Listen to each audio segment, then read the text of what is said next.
આપણા માટે ગર્વની બાબત એ છે કે આપણને પ્રવીણભાઈ રામ પેલા મળ્યા હતા આમ આદમી પાર્ટીને અને ગુજરાતની જનતાને. હવે એ લોઠાની ભાઈ શું કહેવાય એને આગની ભઠ્ઠીમાંથી તપીને હજર થઈને હોના જેવા પ્રવીણભાઈ પાછા મળ્યા છે.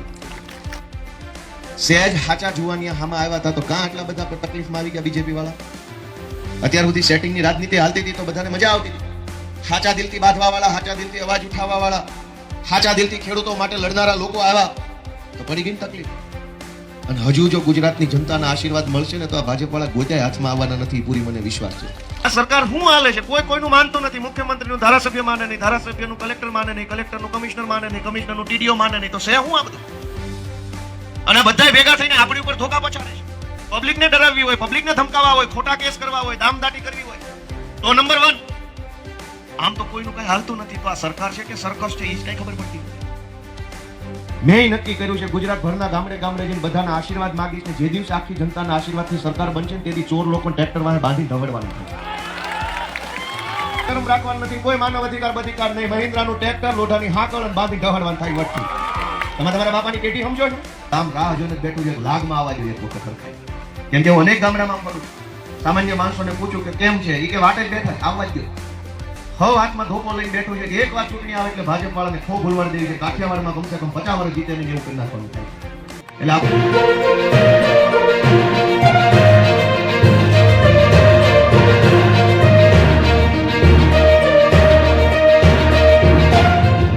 મારા પિયુષભાઈ પરમાર, કૈલાસભાઈ સાવલિયા અને તમામ મંચસ્થ મહેમાનશ્રીઓ,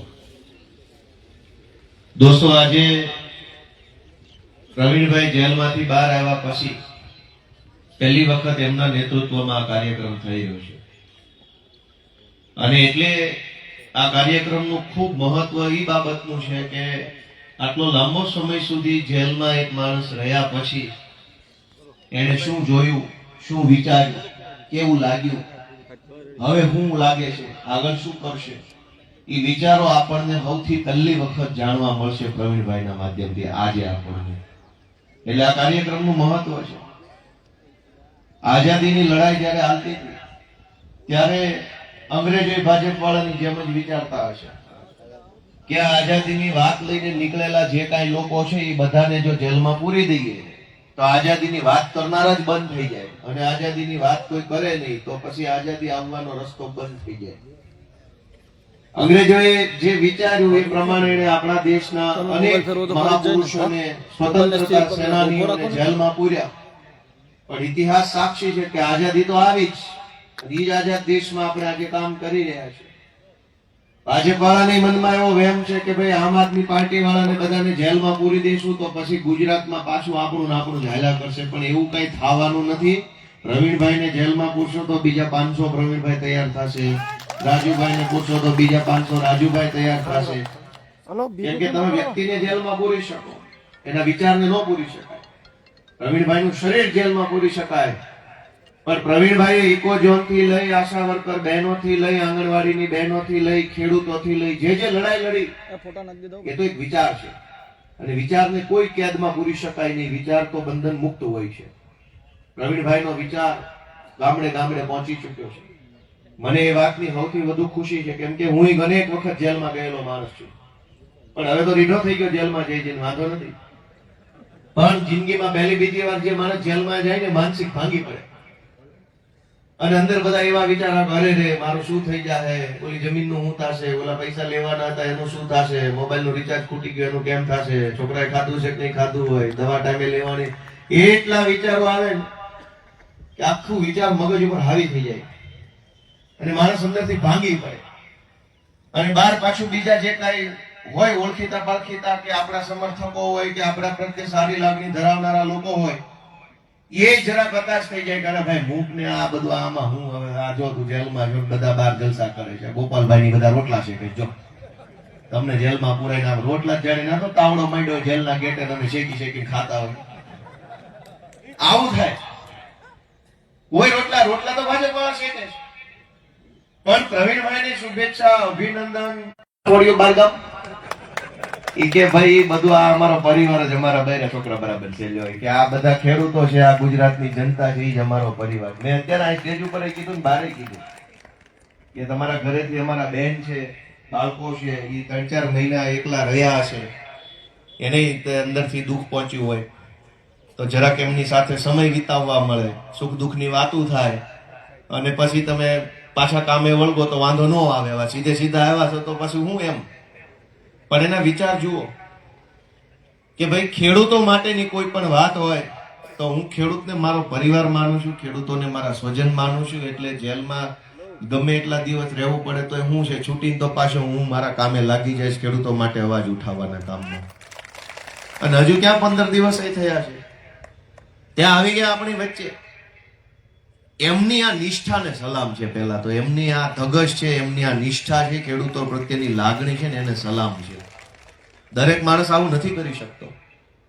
મેં તમને કીધું એમ, જેલ તો 3 મહિનાની જેલ છોડી દો, અમથો કઈક પોલીસ સ્ટેશન થી ફોન આવે તો લોકો રસ્તો બદલી નાખે છે કે નહીં ભાઈ આપમાં નથી જોડાવો, ફોન આવી ગયો. તમારી ઓલી અરજી અને પોલીસ વાળા શું છે, ઘણા બધાને ટ્રેનિંગ આપેલી છે, મને ટ્રેનિંગ મળેલી છે કેવી રીતે દમદાટી કરવી. એટલે એ રીતનો ફોન કરે એટલે સામે વાળો મને અડધો એમનામ પાડી દઈ જાય કે ભાઈ રહેવા દો, હવે નથી જવું, કેશોદ પોલીસ માંથી ફોન આવ્યો છે ને હવે આપમાં જાવું તો વળી ઓલું ઉખાડશે ને ઓલું ઉખાડશે ને. પણ આપણા માટે ગર્વની બાબત એ છે કે આપણને પ્રવીણભાઈ રામ પેલા મળ્યા હતા, આમ આદમી પાર્ટીને અને ગુજરાતની જનતાને. હવે એ લોઢાની ભાઈ શું કહેવાય એને, આગની ભઠ્ઠીમાંથી તપીને હજળ થઈને હોના જેવા પ્રવીણભાઈ પાછા મળ્યા છે.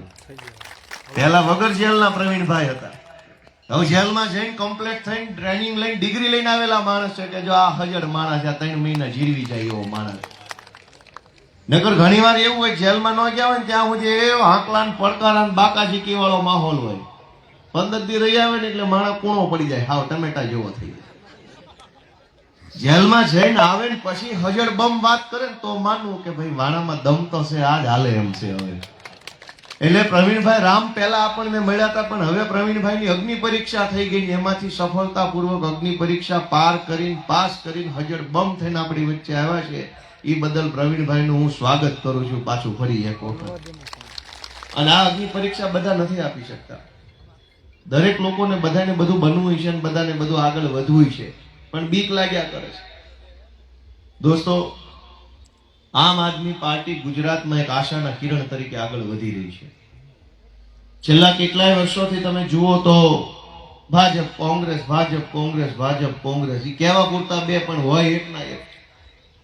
કા ભાજપ વાળા કોંગ્રેસમાં આવી ગયા હોય, કા કોંગ્રેસ વાળા ભાજપમાં આવી ગયા હોય, નો આવ્યા હોય તો અંદર રહીને એકબીજાનું હામ કામ કરતા હોય.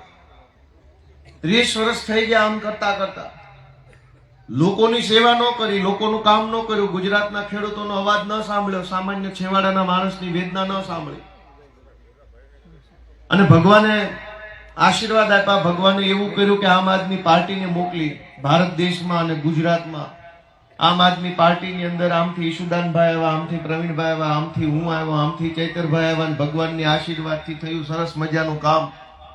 અને આખા ગુજરાતની આશા અને ભરોસો હવે આમ આદમી પાર્ટી ઉપર બંધાણો છે. દોસ્તો, એ કેવડી મોટી ગર્વની બાબત છે. અત્યાર સુધી ભાજપને કોઈ ચેલેન્જ આપવા વાળો માણસ નહોતું, લલકાર પડકાર ફેંકવા વાળો માણસ નહોતું, બધા એના ને એના જ હતા, બધા હંપીને કામ કરતા હતા, એટલે કોઈને કઈ વાંધો નહોતો રાજકારણીઓનો.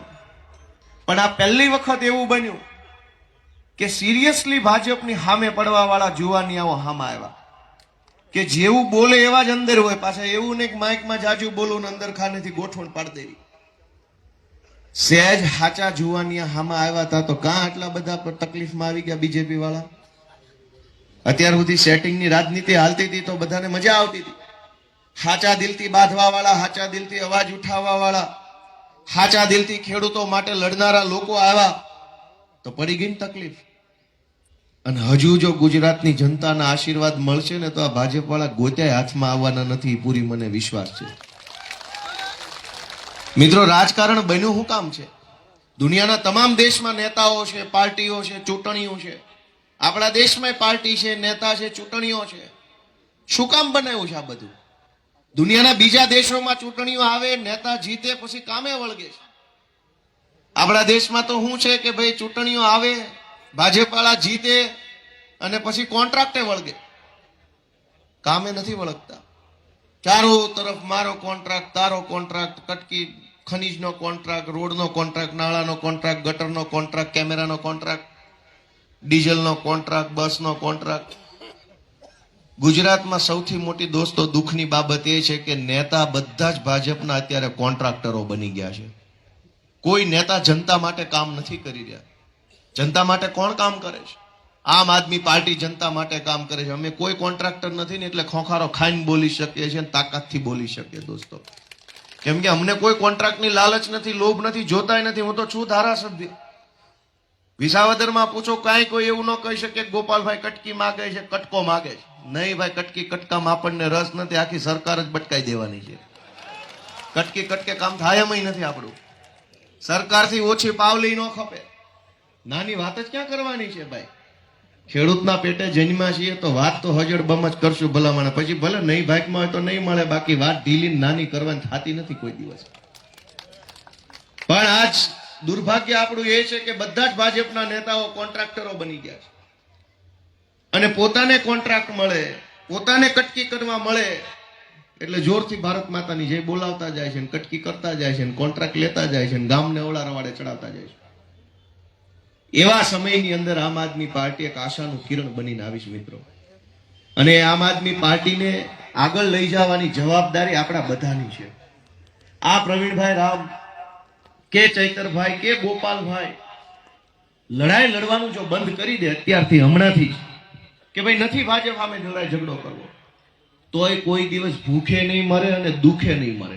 એટલા કેપેબલ તો ભગવાને એને પેદા કર્યા છે. આ બધાને હાથમાં બળ છે, દિમાગમાં બળ છે. ભગવાનની દયાથી એમના ઓળખાણ સંપર્કો એવા હારા છે કે કોઈ દિવસ દુખી નહીં થાય.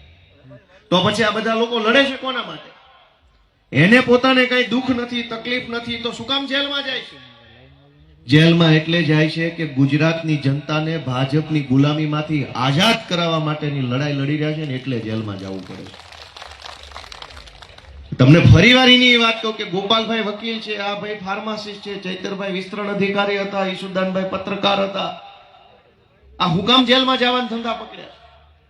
જેલમાં જવું પડે તો પણ મંજૂર છે, પણ ગુજરાતની જનતાને ભાજપના તાનાશાહોથી મુક્ત કરાવી છે એવું સપનું જેને જેને આવ્યું છે ને એ લોકો આ લડાઈ લડી રહ્યા દોસ્તો. એક તરફ તમે જુઓ તો હજારો લોકો લાચારી ભર્યું, ગરીબી ભર્યું, દિન દુખ્યા જેવું જીવન જીવવા મજબૂર બન્યા છે. અને એક તરફ સરકાર સુધી આપણી કોઈ વેદના કે પીડા પહોંચતી નથી. આજ હું થયું અમદાવાદના કોર્પોરેશન, મ્યુનિસિપલ કોર્પોરેશન, મહાનગરપાલિકાના ડેપ્યુટી કમિશનરે બળાપો વ્યક્ત કર્યો. આજે કદાચ કોઈને ખબર છે, છાપામાં આવ્યું, હમણાં ટીવીમાં આવ્યું, સોશિયલ મીડિયામાં હાલે છે. પહેલા વડોદરાના ભાજપના 5 ધારાસભ્યોએ એવું કીધું કે ભાઈ અમારું અહીંયા ક્યાંય અધિકારી પાસે ઉપજતું નથી, અમારું કોઈ માનતું નથી, અમને કોઈ સાંભળતું નથી, અહીંયા કઈ કામ થતા નથી. મુખ્યમંત્રીને ટપાલ લખી તો તમને બધાને ખબર છે. આજે અમદાવાદ મહાનગરપાલિકાના ડેપ્યુટી કમિશનરે એવું જાહેરમાં કીધું કે અમારી હેઠેના અધિકારી કે કર્મચારી અમારું માનતા નથી. આ સરકાર શું હાલે છે? કોઈ કોઈનું માનતું નથી. મુખ્યમંત્રીનું ધારાસભ્ય માને નહીં, ધારાસભ્યનું કલેક્ટર માને નહીં, કલેક્ટરનું કમિશનર માને નહીં, કમિશનરનું ટીડીઓ માને નહીં. તો છે હું આ બધું? અને આ બધા ભેગા થઈને આપણી ઉપર ધોકા પછાડે છે. પબ્લિકને ડરાવવી હોય, પબ્લિકને ધમકાવવા હોય, ખોટા કેસ કરવા હોય, દામદાટી કરવી હોય તો નંબર 1 આમ તો કોઈનું કઈ હાલતું નથી. તો આ સરકાર છે કે સર્કસ છે એ જ કઈ ખબર પડતી નથી. અને દોસ્તો દાદાગીરીની હદ જુઓ. તમને એક વિસાવદરની ઘટના કહું, હમણાં બની. ગંભીરતાથી વિચારજો કે ગુજરાત રાજ્ય કઈ દિશામાં ભાજપ વાળા લઈ જઈ રહ્યા છે. કે ધારો કે આપણે આપણામાંથી કોઈ નિર્દોષ માણસ કોઈ પણ સરકારી માણસ સાથે ઊંચા અવાજે વાત કરી લે, બોલાચાલી કરી લે, અને સરકારી માણસ આપણી સામે પોલીસ સ્ટેશનમાં ફરિયાદ લખાવે તો આપણું શું થાય? આવે ને, પકડી જાય, લઈ જાય ને ફરજમાં રૂકાવટ ને સરકારી કામમાં અડચણ ને જાણે આખી દુનિયાના પાપ આપણે કર્યા એટલી કલમ, 1 કિલો કલમ લગાડે. વિસાવદરની અંદર હમણાં ઘટના બની કે ભાજપના 4-5 કોર્પોરેટરો જેના કોન્ટ્રાક્ટ હાલતા હતા વિસાવદર નગરપાલિકામાં, કોકનું પેટ્રોલ ડીઝલનું કોન્ટ્રાક્ટ હાલતો હતો, કોકનો ગટરનો, કોકનો છાપામાં જાહેરાત આપવાનો કોન્ટ્રાક્ટ હતો, કોકનો સાફ સફાઈનો કચરાની ગાડીનો કોન્ટ્રાક્ટ હતો.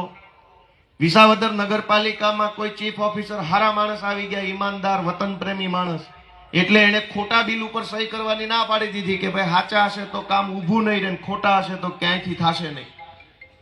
તો ભાજપના 4-5 કોર્પોરેટરો વિસાવદર નગરપાલિકામાં જઈ અને ચીફ ઓફિસરને ધમકાવવાનું ચાલુ કર્યું. એની ફરિયાદ વિસાવદરની નગરપાલિકાના ચીફ ઓફિસરે વિસાવદર પોલીસ સ્ટેશનમાં આપી કે મને આ લોકો ધમકાવે છે. તો એની ફરિયાદના કારણે વિસાવદરના કોર્પોરેટરોએ હામી ફરિયાદ આપી પોલીસ સ્ટેશનમાં કે ચીફ ઓફિસર અમને ધમકાવે છે. પોલીસે શું કર્યું કે તે દિવસે વિસાવદરના ચીફ ઓફિસરની ધરપકડ કરી લીધી, જામીન લેવડાવ્યા. અને ભાજપ વાળાની ઉપર જે ફરિયાદ ચીફ ઓફિસરે કરી એની તપાસ ચાલુ છે. હવે કે દિવસે પૂરી થાય ભગવાન જાણે. વાત સમજ્યા કે ન સમજ્યા? સરકારી માણસને પકડીને જેલમાં પૂરી દઈને જામીન બામીન લેવા પડ્યા. ભાજપના માણસોને કાંઈ ન થયું.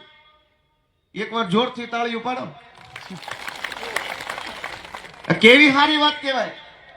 તમે ને હું કહેશો જ ના કે તમારી પોતપોતાની નગરપાલિકાના ચીફ ઓફિસરને 4 શબ્દો કહી દઈએ તો ઓછા ઉતરે? તો ક્યાંના પાસા કરી નાખું, કાચા કરી નાખું, પાકા કરી નાખું, કેટલું કરી નાખે.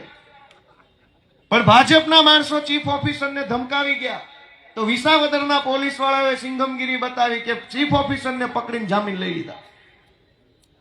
મેં નક્કી કર્યું છે ગુજરાતભરના ગામડે ગામડે જઈને બધાના આશીર્વાદ માગીશ ને જે દિવસે આખી જનતાના આશીર્વાદથી સરકાર બનશે ને તેથી ચોર લોકોને ટ્રેક્ટર વાહે બાંધી ઢવડવાના થાય. એમાં કાંઈ કોઈ બાંધછોડ કરવાનું નથી, કોઈ શરમ રાખવાનું નથી, કોઈ માનવ અધિકાર બધિકાર નહીં. મહિન્દ્રાનું ટ્રેક્ટર, લોઢાની હાકળ અને બાંધી ઢહડવાનું થાય વટથી. તમે તમારા બાપાની પેઢી સમજો છો? સરકારી નોકરામાં આવી ગયા કે ગમે એના રાજકારણમાં ચૂંટાઈ ગયા એટલે બાપાની પેઢીઓ થઈ. આ દેશ બનાવવામાં દેશના કેટલાય મહાપુરુષોએ જિંદગી આખી ખપાવી દીધી છે. એમના આઝાદી મળી. સરદાર પટેલ, ગાંધીજી, જવાહરલાલ નહેરુ, ભગતસિંહ, ચંદ્રશેખર જેવા અનેક મહાપુરુષોની જિંદગી હોમાઈ ગઈ. તે દિવસે આ દેશ મળ્યો, તે દિવસે સરકાર બની, તે દિવસે વ્યવસ્થાઓ આવી. ઈ વ્યવસ્થાને વધુ સારી રીતે ચલાવવા માટે નેતા બનાવ્યા હતા, ખાડે લઈ જવા નહીં. પણ ઘણા લોકોને ભાજપની હવા ભરાઈ ગઈ છે. અમે સત્ય જાણીએ છીએ, ખબર બધી પડે છે. બસ હવે સમયની રાહ છે. એક વખત જનતા અમારો હાવણો દબાઈ દે, આખા ગુજરાતમાં હાવણો થઈ જાય એટલે ટ્રેક્ટર તૈયાર જ રાખ્યા છે. કોઈ જાતની શરમ ભર્યા વગર ઢળી નાખવાના થાય છે, ભલે લાલ લીટા થઈ જતા રોડ ઉપર. સમજે શું? કોઈ પણ જગ્યાએ ભાજપનો માણસ ક્રાઇમ કરે તો એની કોઈ સજા નહીં, ગુનો નહીં, એફઆઈઆર નહીં, કાંઈ નહીં. અને સામાન્ય માણસ થૂંકતા પકડાઈ જાય તો મારીને ભૂત બનાવી દે છે. થૂંકતા પકડાઈ ગયા. કોરોના સમયે તમે જોયું હશે, સુરતમાં ત્યારે હું રહેતો હતો કે કોરોનામાં તો ઓલું 1 વર્ષનું લોકડાઉન લાગ્યું એટલે લોકો ઘરે ને ઘરે કંટાળ્યા, અગાસી ઉપર ગયા હતા. ત્યાં ડ્રોન આવ્યું ઉપરથી સરકારી, અને અગાસી પર જે બેઠા હતા એ પકડાઈ ગયા. બીજા દિવસે છાપામાં આવ્યું કે ફલાણી સોસાયટીની અગાસી ઉપર 10 લોકો ભજીયા ખાતા રંગે હાથે પકડાણા. ભજીયા ખાતા રંગે હાથ પકડાય કે દારૂ પીતા રંગે હાથ પકડાય? શેમાં રંગે હાથ પકડાય માણસ? હાવ કાયદો એક તરફી થઈ ગયો છે કે ભાજપ વાળા હોય તો 100 ગુના માફ, સામાન્ય માણસ હોય તો પકડીને જેલમાં પૂરી દેવાનો કાયદો છે. આ અનેક જગ્યાએ ટ્રાન્સમિશન લાઈનો નાખવામાં આવે છે. અલગ અલગ કંપનીઓ છે એ પોતાની વીજળીની લાઈનો કચ્છમાંથી ને મોરબીમાંથી જામનગરથી પવનચક્કીઓ અને સોલાર ઉર્જાની લાઈનો લઈ આવે છે. અને કોઈ પણ ખેડૂતના ખેતરમાં ગમે તેમ દાદાગીરી કરીને નાખી દેવાની વાત ચાલે છે. કંપનીઓ આપણા ખેતરમાં થાંભલો નાખીને આજીવન પૈસા કમાશે. ખેડૂતને શું મળશે? આશીર્વાદ ભગવાનના. અને છતાંય જો આપણે બોલીએ, અવાજ ઉઠાવીએ તો પકડીને જેલમાં પૂરી દેવાનું. દોસ્તો, આ લડાઈ આમ આદમીની છે, ગુજરાતના ખેડૂતોની છે, જનતાની છે. એ વાત આપણે આજે અહીંથી સમજીને જવાની છે મિત્રો, કે આ લડાઈ છે કોના માટે? ખેડૂતની જમીન રોડમાં લઈ જાય, કોઈની રેલવેમાં લઈ જાય, કોઈની નાળામાં લઈ જાય, કોઈની થાંભલા નાખવામાં લઈ જાય. કોઈ વળતર બળતર દેવામાં ન આવે, વળતર માગે તો પકડીને જેલમાં પૂરી દે. આખા ગુજરાતના પોલીસ તંત્રનો ઉપયોગ અત્યારે જનતાને ડરાવવામાં અને દબાવવામાં થઈ રહ્યો છે. આ વાત સાચી છે કે ખોટી છે? દુનિયાના દેશોમાં પોલીસની વ્યવસ્થા બનેલી છે. આપણા બધાના હગાવાલા વિદેશોમાં રહેતા હશે, ત્યાં આવું કરે છે સરકારને બધા? ત્યાં તો આપ જનતાની સેવા માટે સરકાર છે, અહીંયા જનતાને દબાવવા માટેની સરકાર છે. આટલો ફરક પડે છે. અને એટલે હું તમને વિનંતી કરું છું, આજના આમ તો મુખ્ય વક્તા, મુખ્ય આગેવાન, મુખ્ય નેતા બધું આજે મંચનું સેન્ટર પોઈન્ટ છે એ અમારા પ્રવીણભાઈ રામ છે. કેમ કે ઈ યાતના વેઠીને આવ્યા છે. ઈ એની આપવીતી કહે કે ભાઈ કેટલું વેઠવું પડ્યું છે. પણ હું તો ખાલી એટલી વિનંતી કરું છું કે આપણે બધાએ ખૂબ મહેનત કરવી પડશે. આવનારી તાલુકા જિલ્લા પંચાયતની ચૂંટણીઓ આવે છે. બહુરૂપિયા આવશે એ વખતે, અલગ અલગ પ્રકારનો વેશ પહેરીને આવશે, ભોળા બનીને આવશે, સમાજના આગેવાન તરીકે આવશે, આપણી જ્ઞાતિના મસીહા તરીકે આવશે. આવા બહુરૂપિયા ઘણા આવશે, છેતરીને ભોળવીને આપણા મત લઈને વયા જાય છે, પછી કહે છે કે ભાજપમાં અમારું કાંઈ હાલતું નથી. પણ તો હાલતું નથી, હું કામ દર ચૂંટણીએ દોડ્યા આવો છો? તો બીજાને વારો આવવા દો. અને એટલે હું તમને એટલી વિનંતી કરું છું કે આવનારી તાલુકા જિલ્લા પંચાયતની ચૂંટણીઓમાં કોને ટિકિટ મળીને, કોને ન મળીને, કઈ જ્ઞાતિને મળીને, કયા ગામવાળાને મળી, એના કરતા મુદ્દો મોટો એ છે કે આમ આદમીને મળી કે ભાજપના ગુંડાને મળી, એક જ મુદ્દાનો કાર્યક્રમ છે. જો ટિકિટ આમ આદમીને મળે, સામાન્ય માણસને મળે, ખેડૂતના દીકરાને મળે, આપણી જેવા આપણા પોતિકા લાગતા વ્યક્તિને મળે, તો આપણા બધાની જવાબદારી છે કે જેટલી શક્તિ હોય એ શક્તિ કામે લગાડી આ આખા જુનાગઢ જિલ્લાની અંદર જિલ્લા પંચાયતમાં આમ આદમી પાર્ટીનો પ્રમુખ બેસે એવું પ્રકારનું આપણે કામ કરવાનું છે. મિત્રો, આજે ફરી એક વખત પ્રવીણભાઈ રામને હું શુભેચ્છા પાઠવું છું. કેમ કે એમણે જે પોતાની શક્તિ બતાવી છે, જે રીતે જેલમાં રહ્યા પછી પણ મક્કમ મનોબળ સાથે, પૂરી તાકાત સાથે તેઓ આજે સ્વસ્થ ચિત્તે આપણી વચ્ચે છે. અને ખાસ તો પ્રવીણભાઈના પરિવારનો હું જાહેરમાં આભાર માનવા માંગુ છું. કેમ કે એમના પપ્પા ભોજા બાપા, એમના ભાઈ રમેશભાઈ, એમના પત્ની, મમ્મી બધાને હું મળ્યો હતો જેલ સમયે. ત્યારે હું મારે ફરજના ભાગરૂપે પૂછતો કે કાંઈ મૂંઝાતા નહીં, કાંઈ ચિંતા કરતા નહીં, થઈ જશે, અમે બધા ભેગા છીએ. મને કે ઈ ક્યાં કહેવાનું જ આવે છે, મૂંઝાતા થોડા હોય અહીંયા. અમારા છોકરો હારા કામ કરીને જેલમાં ગયો છે, અમે તો વટથી બેઠા છીએ ગામમાં, તમે કહે છે કે અમારો છોકરો હારા કામમાં છે. ઈ થોડો કઈ દારૂ પીને ગાડી હાંકીને ભટકાડીને કોકને મારી નાખવાની કેસમાં ગયા.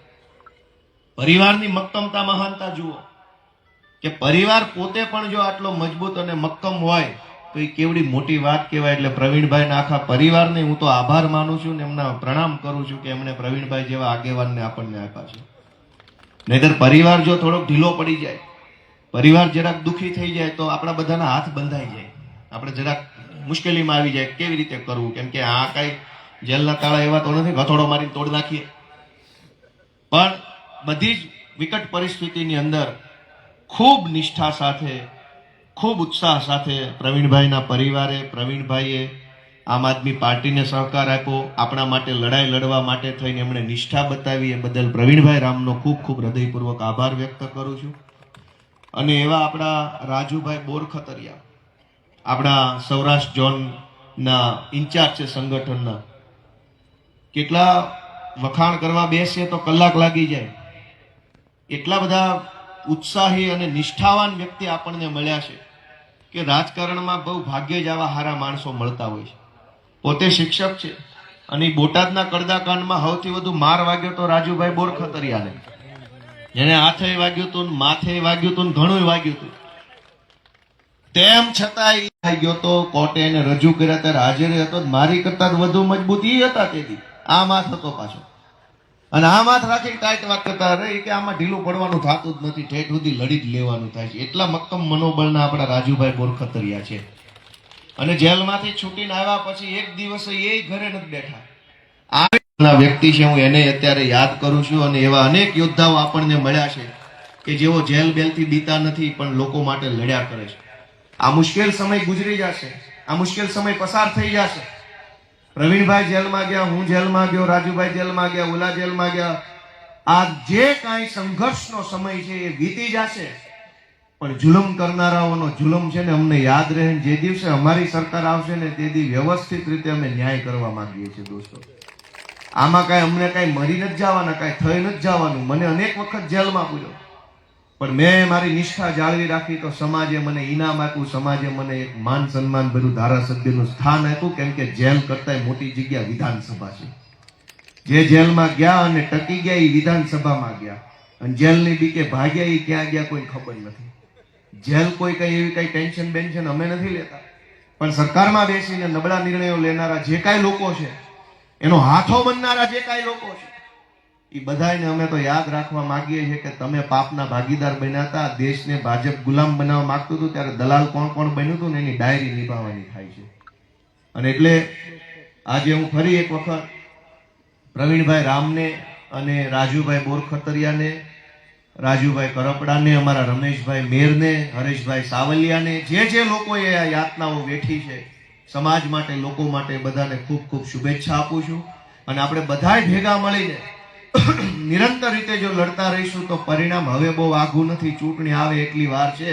ગામ રાહ જોઈને જ બેઠું છે. લાગમાં આવવા જોઈએ એક વખત હરખાઈ. કેમ કે હું અનેક ગામડામાં ફરું છું, સામાન્ય માણસોને પૂછું કે કેમ છે, એ કે વાટે જ બેઠા છે, આવવા જ દો. હવ હાથમાં ધોકો લઈને બેઠું છે કે એક વાર ચૂંટણી આવે એટલે ભાજપ વાળાને ખો ભૂલવાડ દેવી છે. કાઠિયાવાડમાં કમસે કમ 50 વર્ષ જીતે નહીં એવું કરી નાખવાનું થાય છે. એટલે આપણે બધાએ ખૂબ મહેનત કરવાની છે અને આવી રીતે એકજૂટ થઈ અને આગળ વધવાનું છે એવી અપેક્ષા સાથે આપ સૌનો ખૂબ ખૂબ આભાર. ભારત માતા કી જય. જય જય ગરવી ગુજરાત.